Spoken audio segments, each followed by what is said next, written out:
and Bones, the order at Yale, 15 of them selected out of every junior class. They paid. Wall Street financed Hitler, financed Stalin, creating communism, which is what they did. That's all very bad, and Skull and Bones is all involved in that with the order. They concerned the build-up of the three types of socialism: Bolshevik socialism in Russia, what we might call welfare socialism in the United States, and Hitlerian or National Socialism. And each book examines the financing and the contributions made by Wall Street, by international bankers, to the development of that specific form of socialism.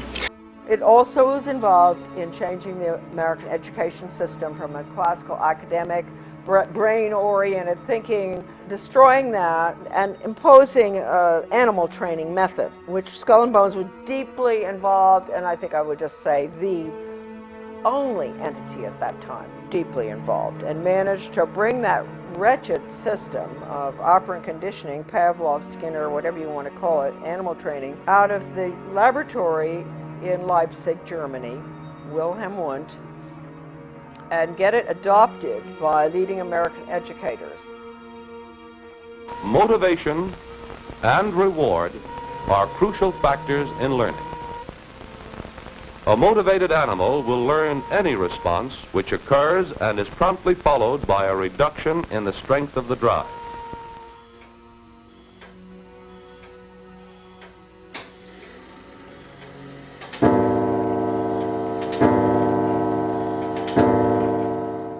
My father and grandfather were members of the order. Skull and Bones was put together by William Russell in 1830, secret society at Yale University. And the connections with Germany are pretty extensive.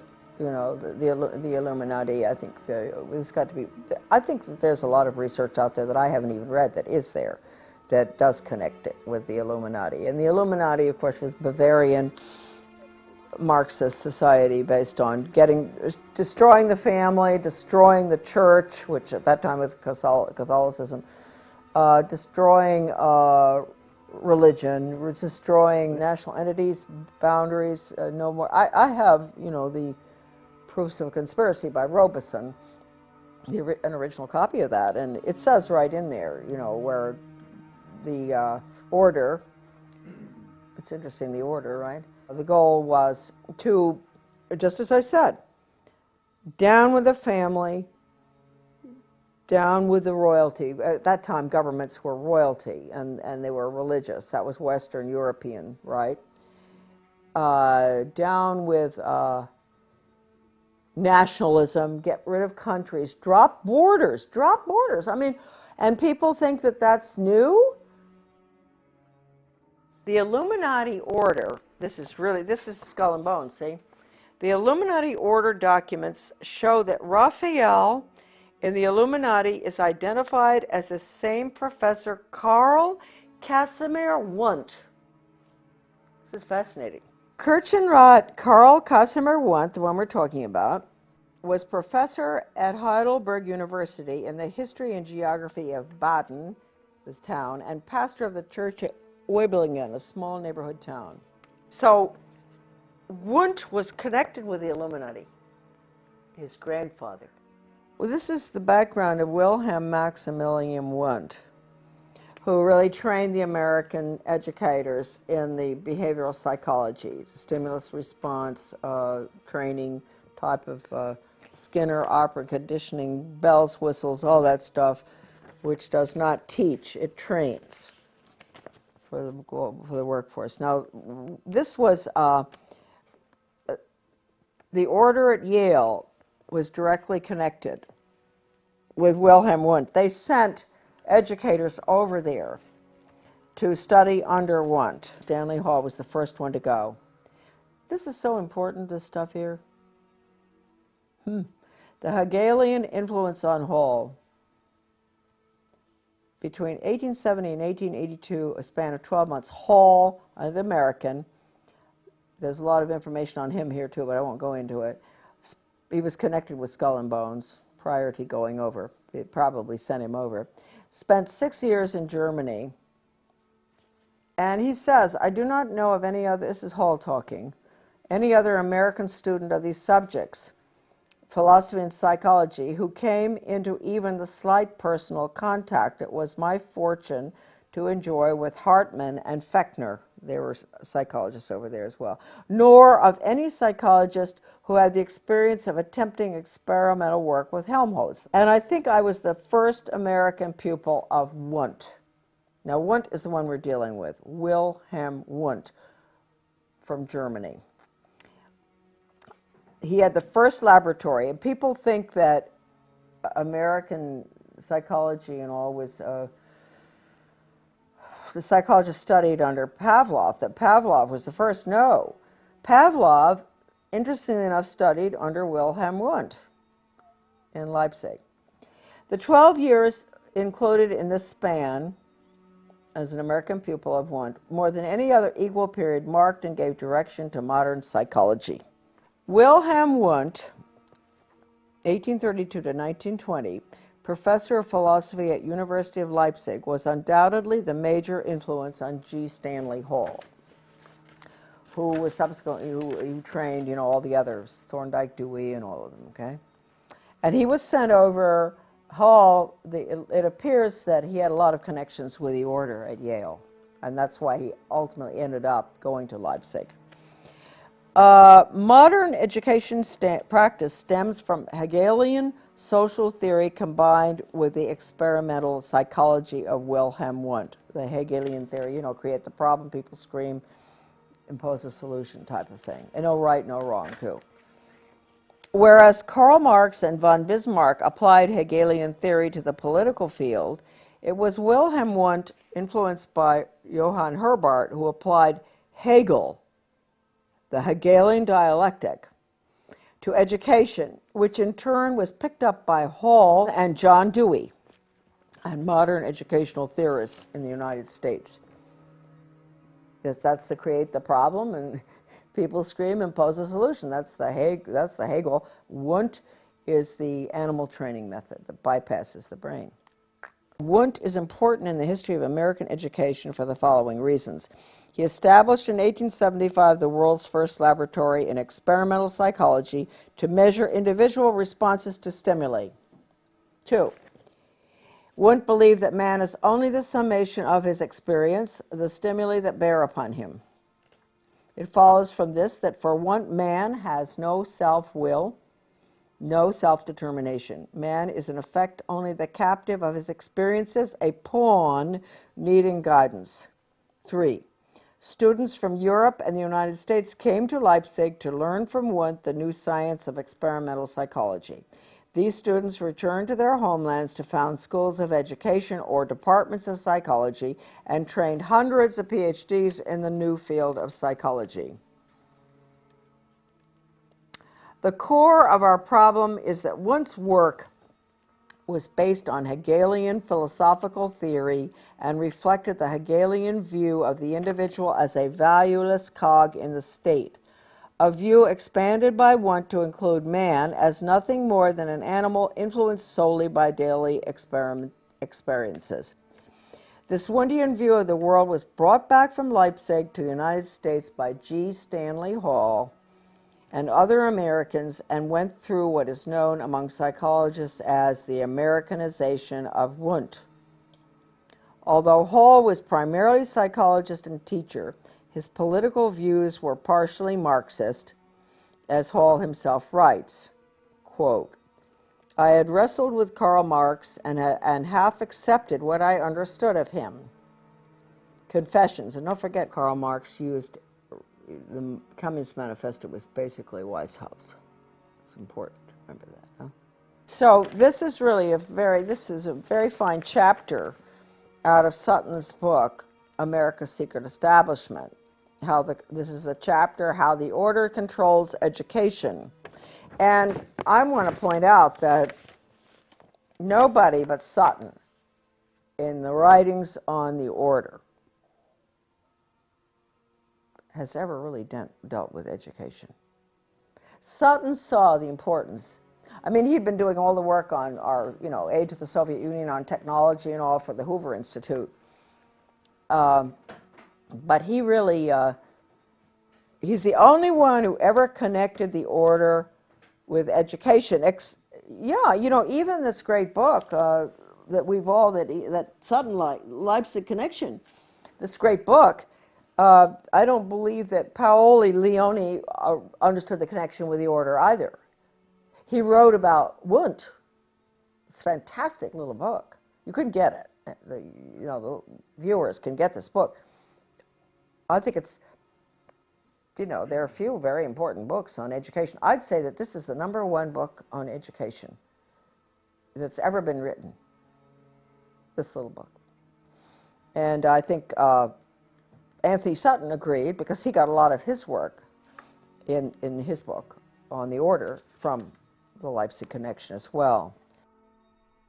If we want to start with the condition of the average American right now, who has been conditioned by the television and in the schools and pretty much in daily life, you know, with the community councils and all, it goes away from the individual. Everything is to get, well, John Dewey said it, we have to get rid of the individualism.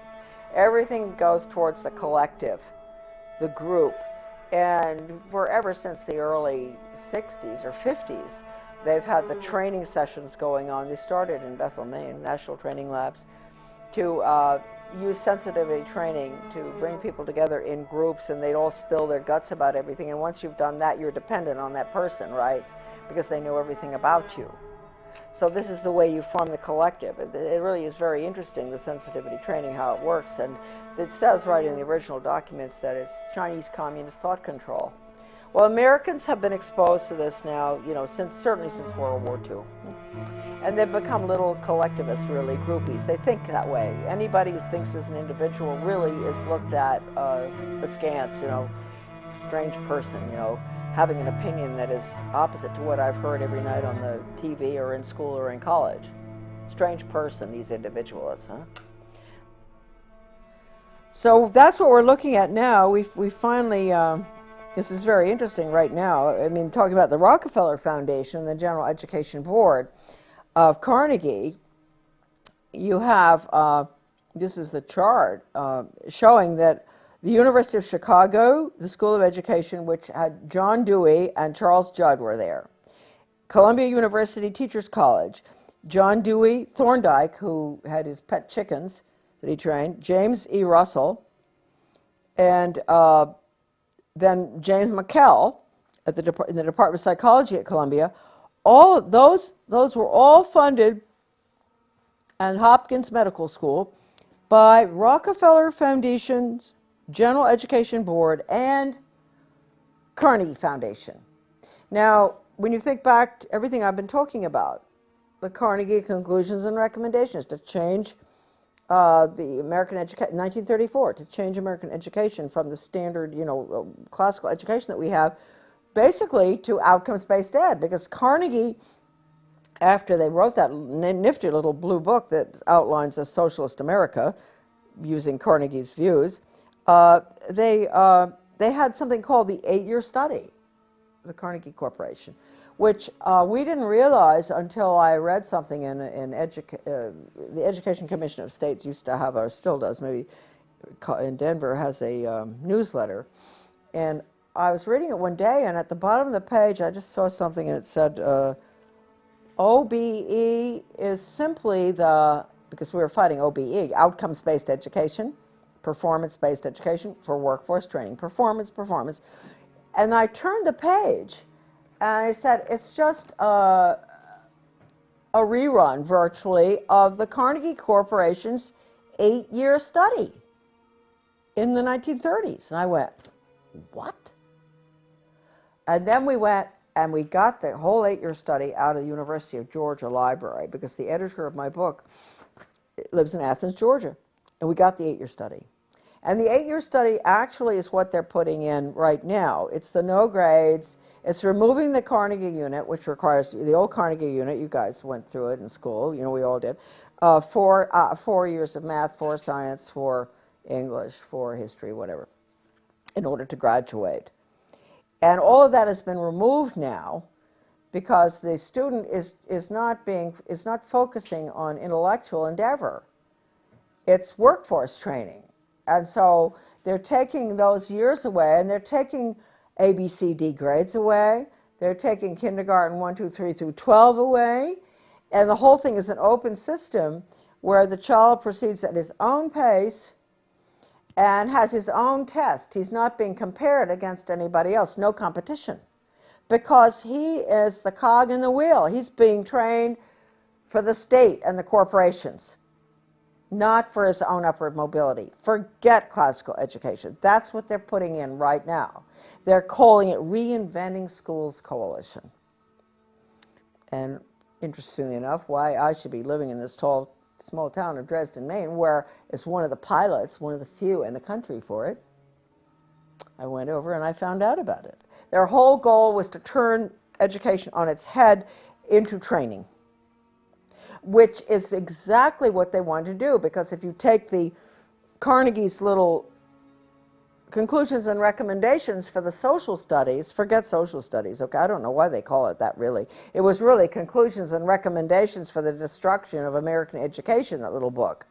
By putting that new system in, and the very people who signed off on their report were involved in all of this. Columbia, George Counts, Rudd, Ballou, you know, all the names.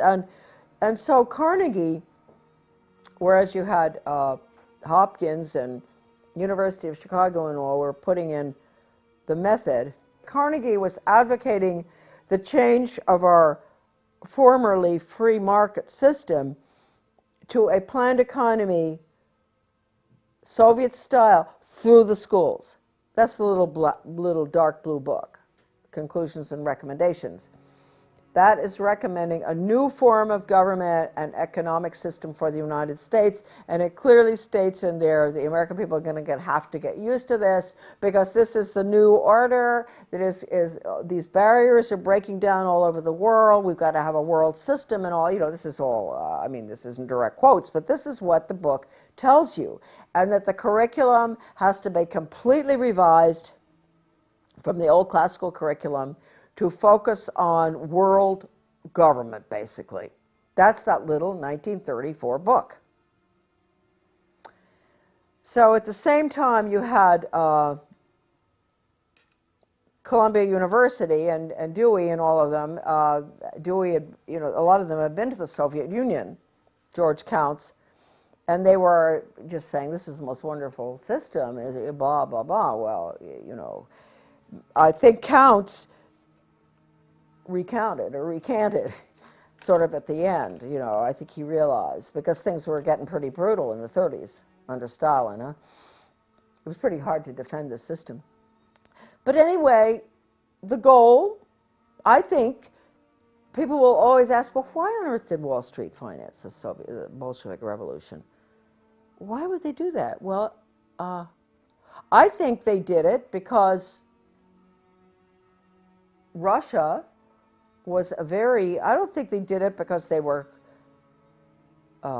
atheists or one thing or the other. I mean, William Boyce Thompson, he was first head of the Federal Reserve, I think. He put 100,000 of his own money into Russia. I think it was all greed, personally. I think that's why they initially started supporting the Bolshevik Revolution. I think they wanted to be in control of the natural resources. I'm talking about America's Secret Establishment by Anthony Sutton. I knew Anthony Sutton. We met. We both were working on U.S. Soviet policy. I used to be in the State Department, so I was interested in that too. But one day, you know, he said, you know, I'm interested in the influence of the order at Yale, and I said, oh, you are? And interesting enough, I had just the day before received the copies of the membership in 3 or 4 little books. They're actually, we can take pictures of them if you want. I have them. And he said, you have the membership list? And I said, yes. And he asked me to send it to him, and I did. He promised he'd get them back, which he did.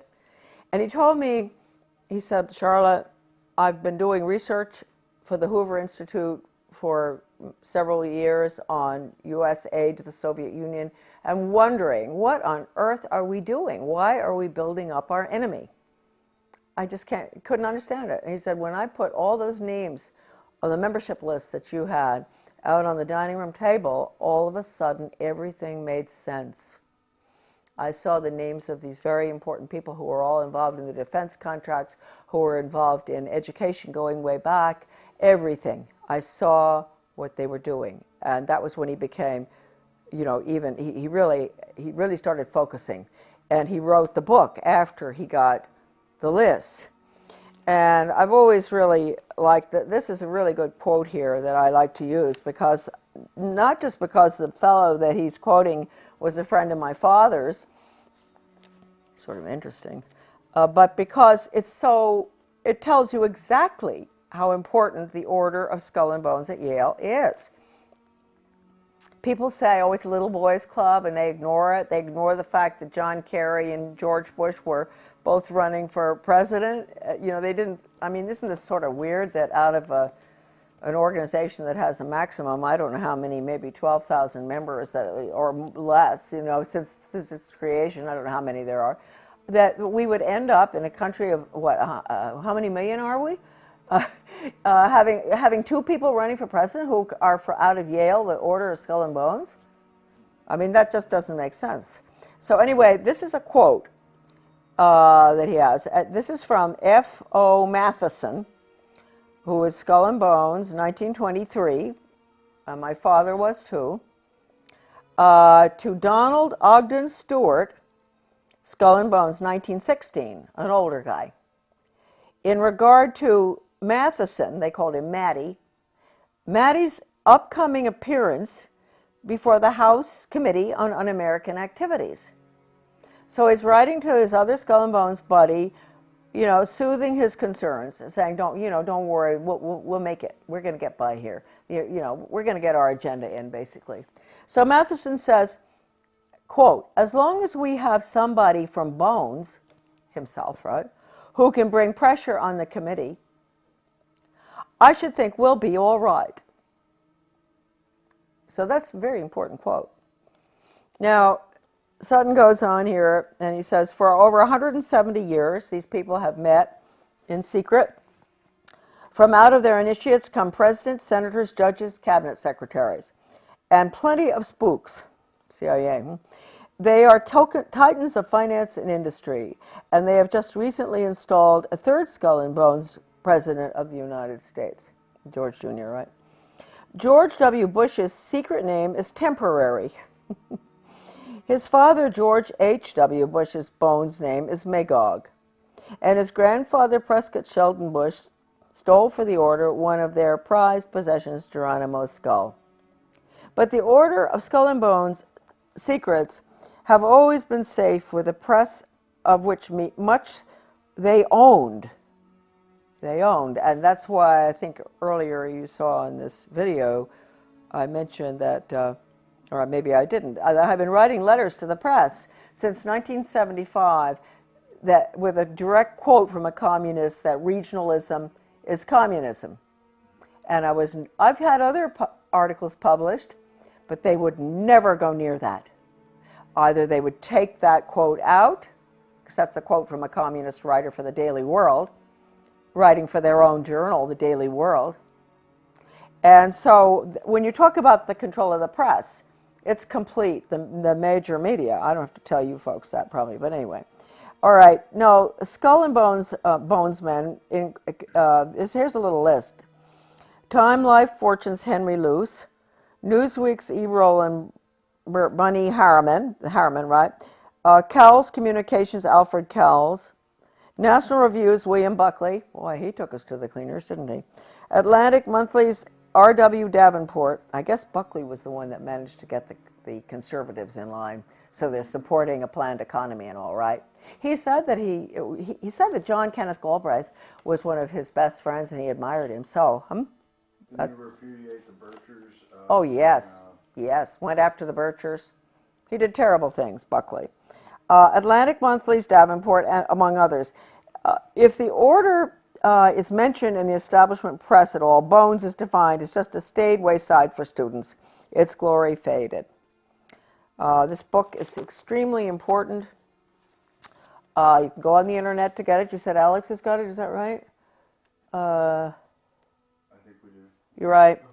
Anthony Sutton was educated at the Universities of London, Göttingen, and California. While research fellow at the prestigious Hoover Institute, he produced the monumental 3-volume series, Western Technology and Soviet Economic Development. Other books include The Best Enemy Money Can Buy, Wall Street and the Bolshevik Revolution, Wall Street and Hitler, and many others. All right, this is a picture of my grandfather, Samuel Clifton Thompson, born in Pottsville, Pennsylvania. And this picture is taken just before he went out to South Africa as a mining engineer to open up the gold mines in South Africa. I might point out that he was the first member in the family from the Order of Skull and Bones. You'll be seeing later, you're going to see a picture of Grandpa and my father is coming up. Put down a little bit. Okay. There you go. Right there. It's perfect. Thank you. And he lived out there from around 1897 and was there during the Boer War, and they returned in the breakout of the First World War I. My father was born in South Africa, obviously, and my grandfather met a lovely gal from Australia. That was my grandmother, and she had come, this is a very interesting story. She had come over with her father and 12 siblings on a sailing ship from Australia to Cape Town.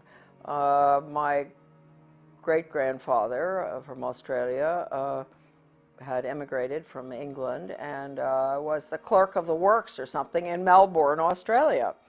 And they had all those children, and can you imagine traveling on a sailing ship back in 1895 or something with all those children? And anyway, my grandfather somehow met, we don't know how, my grandmother. And they were married in Johannesburg in 1902. And he was a member of the Order at Yale, and he was very close to Sir A. Bailey and some of the Fabian socialists. I don't really know what role he had in the activities of the Order, but I would imagine some, because it was pretty big time gold mining, and he was very instrumental in opening up the mines there. So that's Grandpa Thompson. Here is a picture of the same Grandpa a little bit later with my father and my sister, Victoria. And that's Grandpa. He's being very grandfatherly. This is probably around 1930, this picture. And that's my dad holding on to my sister, my dad Clifton, who subsequently was tapped for the Order for his class at Yale, and with Grandpa, the one that I spoke to you about, who was the mining engineer that went from Pennsylvania to South Africa to open the gold mines in the late 1800s. This is an interesting picture here, which shows, I think that this looks like a bunch of skull and bones friends. I do believe. I'm going to show you the picture and then I will identify a bit for you. The one in the front row is Charles Spofford.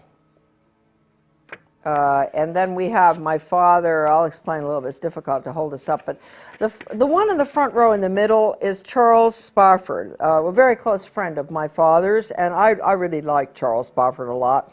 He ended up being the legal counsel from Davis Polk, Wardwell, Sunderland, and Kendall for the Suez Canal Company and many, many other high positions. He rose to the top, getting all sorts of honorary medals from foreign governments in Europe and everywhere, and counsel on foreign relations, and a lawyer, and a very, very decent, nice man. He close to my father.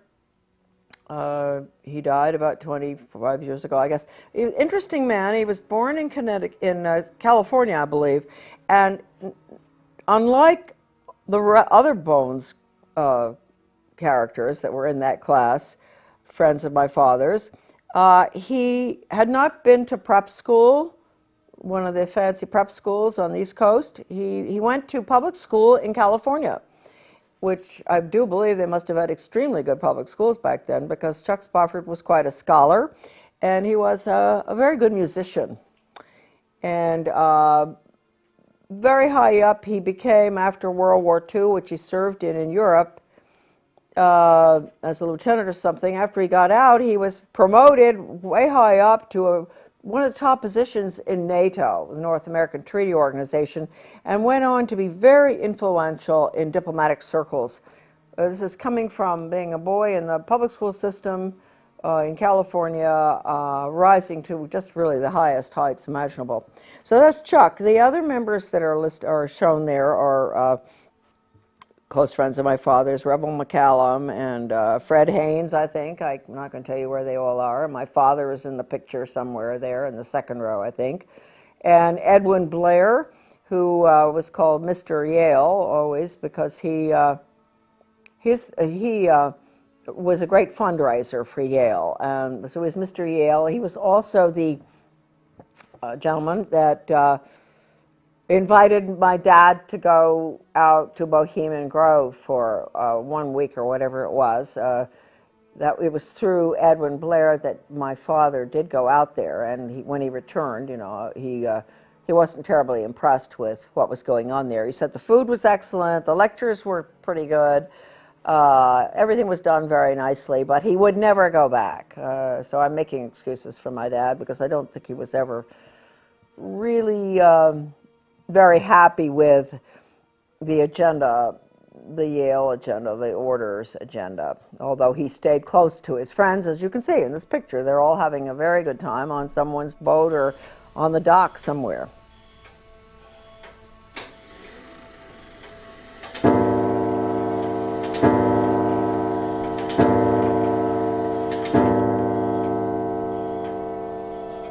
This is the Skull and Bones grandfather clock. These clocks were given to members of the order when they got married. And my father was married in 1927, I believe, and he ordered the clock from a clockmaker in South Carolina, and I think that the order pays for the clock. And it was a gift, and all of them receive a clock when they get married. I believe that's the case. And we had it in our house from the time I was born, of course, and I remember it best because it's so mellow, and I would, as a young child, you know, waiting for Santa Claus to arrive, go to bed at night, and the clock would, you know, go off at every hour. And my mom and dad, of course, were putting things under the tree and giving Santa Claus his peanut butter sandwich and banana. And I was sleeping and listening to the clock. And then finally around, you know, 5, it would strike 5, then 6, and I'd know, well, I can get up now. And I'd run down, and Santa Claus had been there, and the sandwich had been eaten, and the clock would strike 6:30, and then everybody would have to come down and deal with me. So I just have great memories of the clock. And what the significance is with the clock. Dad used to always say, he was very firm about that. He never told us why, but don't ever let the clock wind down. Keep the clock wound sharp. And always keep it 5 minutes ahead. And what that means, maybe it means they're 5 minutes ahead of everybody. The order has to keep 5 minutes ahead of all of us. And don't let it wind down, because if you did that, they'd be getting 5 or 10 minutes behind or more. And as a member of the family, you never talk about the order. My father never discussed anything about the order of any significance, really. Although, as we said earlier on, most of his friends were very close. Very close friends were the order, and all of them, all the ushers in his wedding, were Skull and Bones. The order, and friends all the way through life. But that had nothing to do with his own personal beliefs and all. He was not involved in any major political decisions affecting our country or our schools or anything. He was a wonderful mayor of several towns, a very strict constitutionalist, which certainly doesn't go along with what the order stands for. I mean, he would really cause trouble on the board if anybody deviated from the Constitution. So that's just a little bit of a defense of a member of the order, my dad.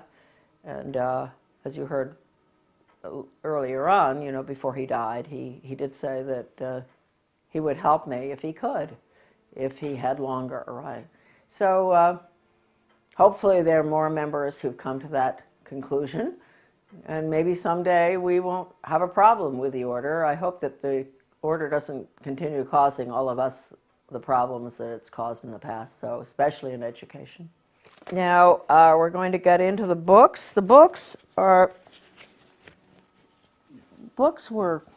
originally, they'd never published the list of members in book form before. At least that's what my father told me. One day when he was ill, this is the catalog of the membership of living members, volume 1. I think it's around 1978, the date on this. Well, that one's 1977. Let's take a look at this. Oh no, see, this is October 1983. This is what happened. Dad, I was taking care of my father. He was dying of cancer in New Jersey, and my sister and I would rotate, go down there. We didn't want to put him in a nursing home. So one day, it was pretty close to the end of his life, the mail brought these 2 books in the mail, which are, one is this one, Volume 1, The Living Members, the catalog of the living members as of 1983. And this is the catalog of all the members as of May 1977. This is the living and the dead. As of May 1977. So this is really the updated one right here. Anyway, I was opening the mail because my father wasn't well. I was taking care of all the business things and mail correspondence, and these arrived, and so I took them into Dad, and he said, "Boy," he said, "they're getting pretty fancy up there in New Haven." You know, he said, "What are they doing? Never been in book form before." And that was his little comment. And so I said, "Well, it is, you know." So we around that time, I was working with Anthony Sutton on something, because I was always very interested in U.S. policy towards the Soviet Union, and he had done such remarkable work, aside from his great book, which came out subsequently on the order, but his work at the Hoover Institute in regard to United States transfer of technology and all sorts of information and money, etc., to the Soviet Union from the time of the Bolshevik Revolution.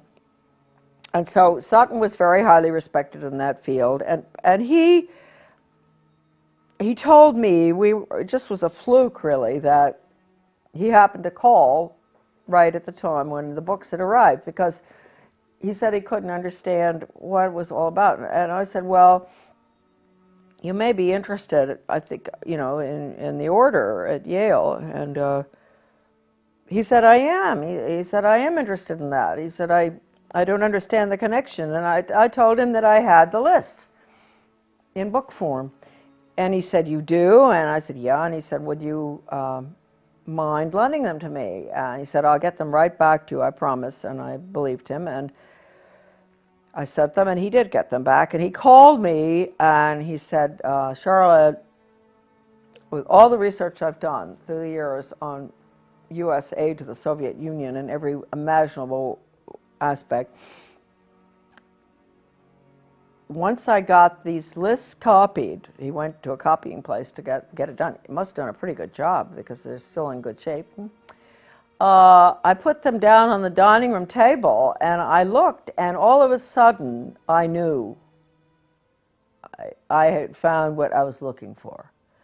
I had found the names of the people involved in the foreign affairs of the United States, especially in the transfer of secrets and weapons, etc., and nuclear stuff to the Soviet Union. And banking as well as banking. And he said, and he also mentioned Hitler.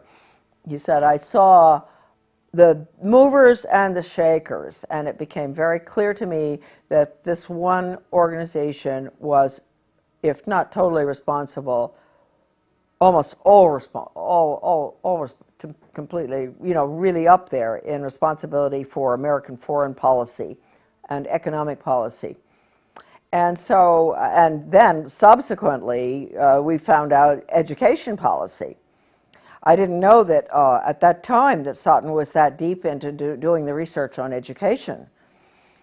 I think he did the best job on education research of anybody I can possibly think of, using, and I'll show you in a minute, the incredible research done by, in the Leipzig Connection by Lance Leone, the Leipzig Connection. I'll show you a picture of that book later. Sutton used that, I used it. And anyway, that is the history of these little black books, which he returned to me. And he was a very great gentleman.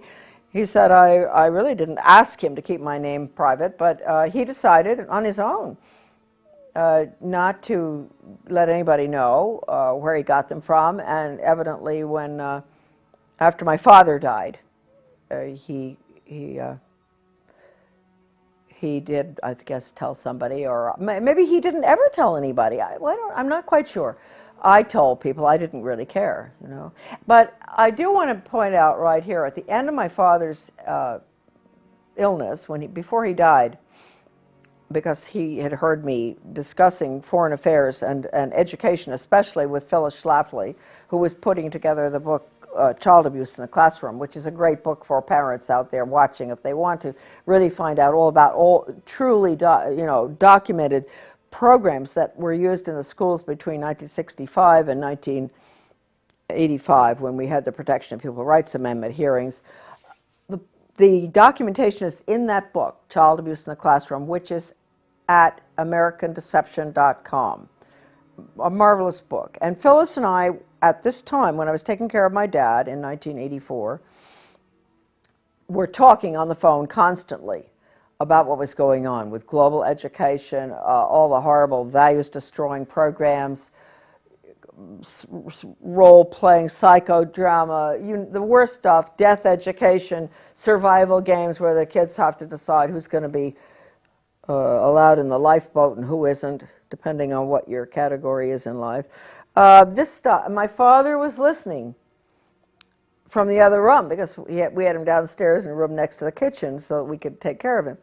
And so he must have had some, I think I brainwashed him. I think I brainwashed my father at the end of his life, because a week before he died, he looked at me. First of all, I said, did he want to read the New York Times?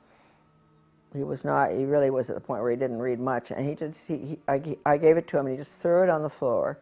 He was lying in bed. He threw it on the floor, and he said, if I had more time, I'd help you. So that was really wonderful, that at least I feel at the end of his life, at least he understood his daughter. That was nice to know. He used to say to me, Shar, you're a very good writer, but I don't know whether I like what you write about. And I thought, well, that's a compliment from you. You're a good writer, too, and a speaker. He was always a very fine speaker. But I thought, okay, I've come a long ways. He thought I was a good writer, but didn't like what I was writing about or what I was saying. And then finally he said, if he had more time, he'd help me.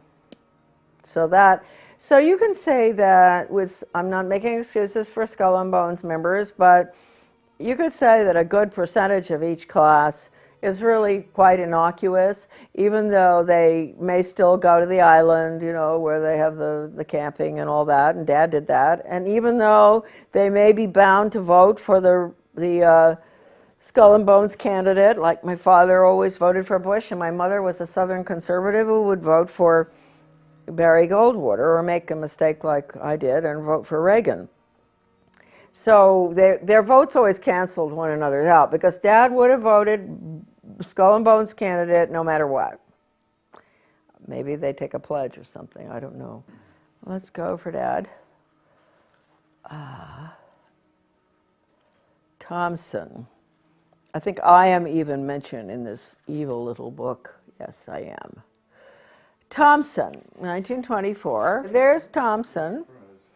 There's Thompson in 1924, and you will see there where he was born and where he went to college, that he was married to my mother, that he was mayor of several towns. He was a very civic-minded person, and everybody loved him. He always got elected.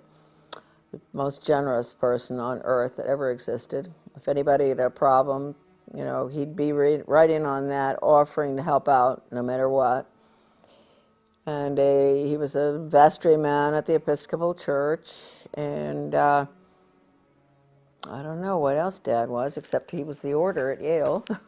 Anyway, did you get that picture okay? I did. I can even see your name on there. Oh, good. So it says 1924, law retired, born January 3rd, 1903, Johannesburg, South Africa, where he resided, Moseley Road, Far Hills, New Jersey, worked at Appleton, Rice and Pear in New York, counsel and director, SEBA Corporation, 4664, mayor, Sands Point, New York, 40 to 47, member, Township Committee, Mendham, New Jersey, 61 to 71, married June 4, 1927, Charlotte Dyer, and daughter, Victoria Romig, and Charlotte.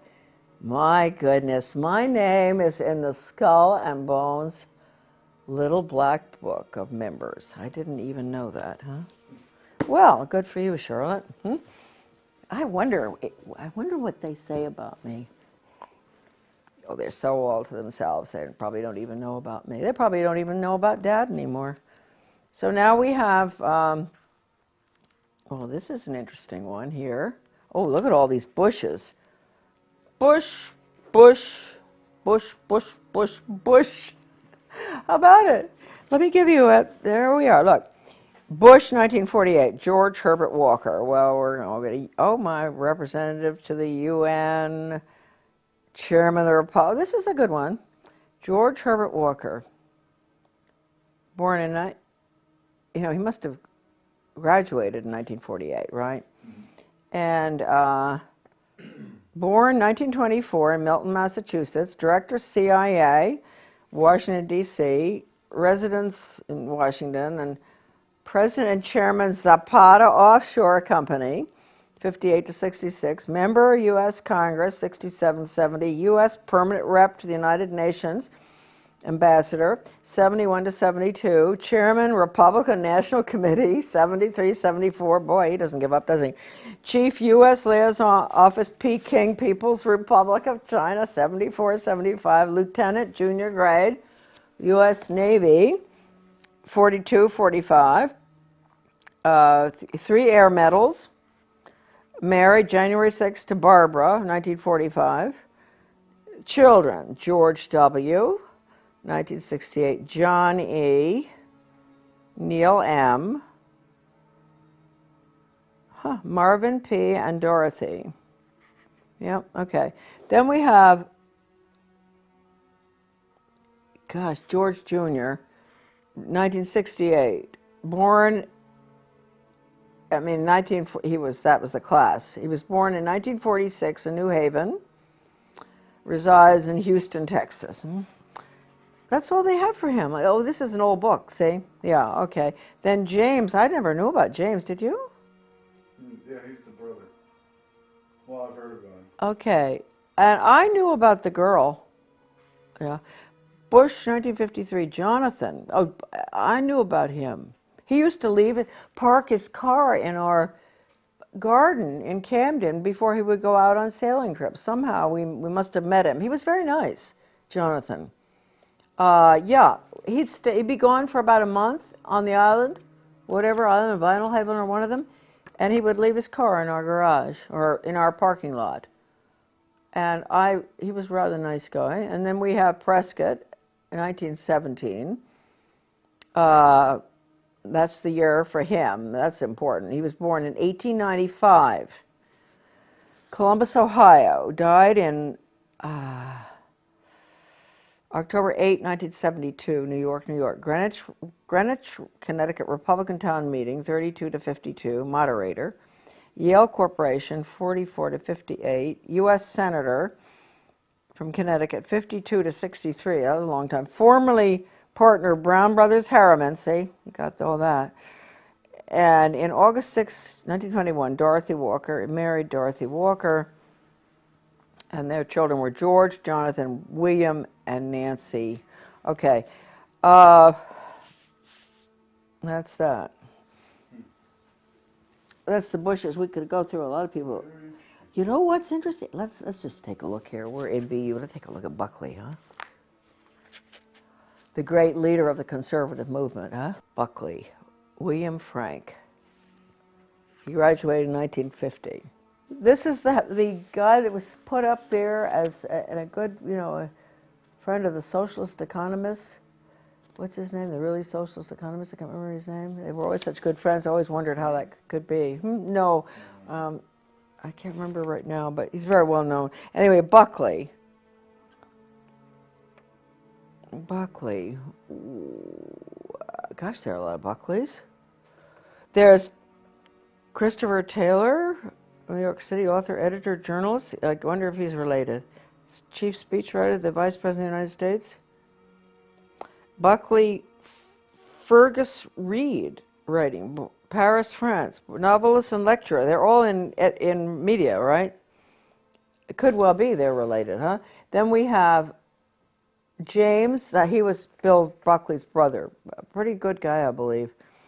He was president of Radio Free Europe, Radio Liberty, in Munich, West Germany. What a joke those places were. They led the poor Hungarians. We let Hungary go right down the tube. We did all the broadcasting to get them to revolt with Radio Free Europe, and then they revolted, and then the Soviets struck in 1956, I guess, and the Hungarian Revolution. Horrible. So that's what Radio Free Europe did. Well, it must have done some good things. Okay. He was U.S. Senator from New York, in the Navy, married, Peter. He was U.S. Senator from New York for a very short time, and I wondered why. He went in and he never ran again. This is his brother. Okay, now, here we got William Frank Buckley, born in 1925, President National Review. He was associate editor of American Mercury, which, you see, so he was really, that was very good. That was a really true blue, wonderful conservative magazine that he was editor of. That's rather interesting. He went in there early to, do damage everywhere, I guess.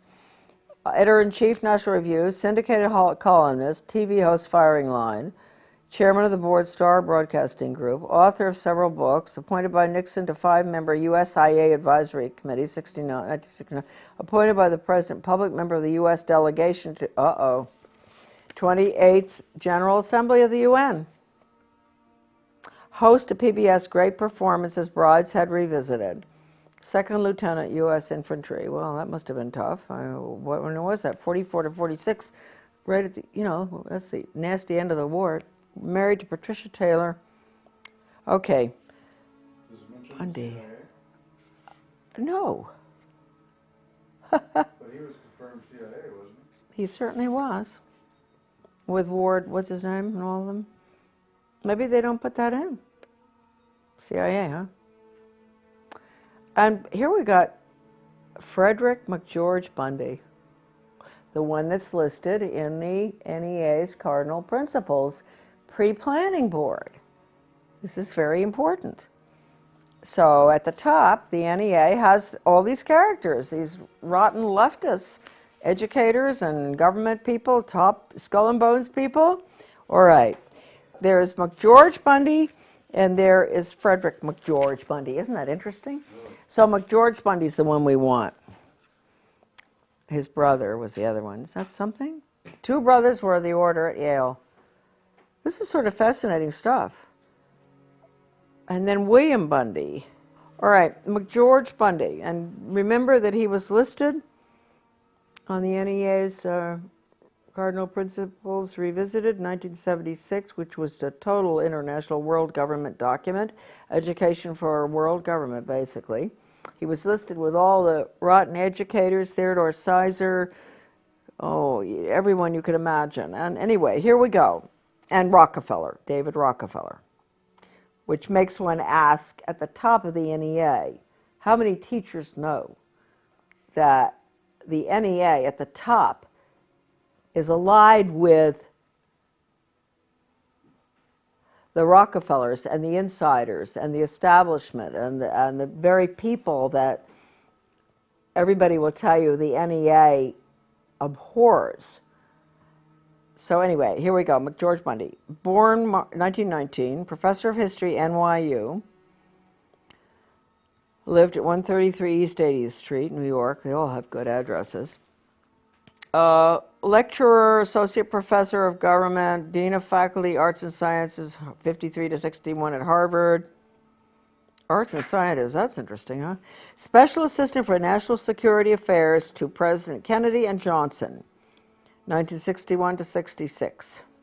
President of the Ford Foundation, okay, Brown Gaither, 1966 to 79.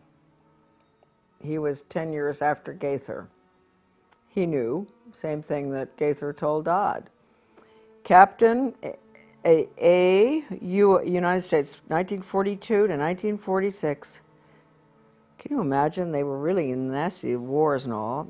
Maybe that's what caused them to be so world government oriented. I don't know. Well, they learned it at the order at Yale, I guess. Okay, nothing more of interest there. Married to Mary Lothrop, the children and all. And then William Bundy, okay, this is another one. This is the other one that's important. Journalism, born, this has got to be his brother. Editor of Foreign Affairs, okay, CFR. Yale Corporation, Covington Burling Law Firm, he's a very important one, this one. Columnist, Newsweek. Oh, whoa. Staff Director, President's Commission on National Goals. That was a bad commission. Maureen Heaton covered that in her book. National Goals, all right. Deputy Assistant Secretary of Defense, International Security Affairs. Assistant Secretary of State for East Asian and Pacific Affairs, 64 to 69. Major Army Signal Corps, August 41. They were all in the war. Legion of Merit, British MBE. Married to Mary Atchison. I wonder if that's Dean Atchison's. I don't know. Michael and Christopher.